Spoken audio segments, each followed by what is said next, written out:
আবার যদি আল্লাহর জিজ্ঞেস করি আল্লাহ কাদেরকে বিয়ে করতে পারবো, আল্লাহ বলবে সবাইরে বিয়ে করবি।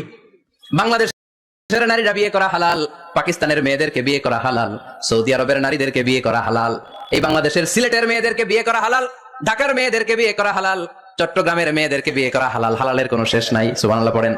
কিন্তু যখন জিজ্ঞেস করলাম তাহলে কাকে কাকে বিয়ে করা হারাম, তখনই আল্লাহ গুনে গুনে 14 জনের নাম বলে দিলেন, পড়েন সুবহানাল্লাহ। হুররিমাত আলাইকুম উম্মাহাতুকুম ওয়া বানাতুকুম ওয়া আখাওয়াতুকুম ওয়া আম্মাতুকুম ওয়া খালাতুকুম ওয়া বানাতুল আখি ওয়া বানাতুল উখত। চিল্লায় পড়েন আল্লাহু আকবার। যখন হালাল তখন ব্যাপকভাবে বললেন সব মেয়েদেরকে বিয়ে করতে পারো।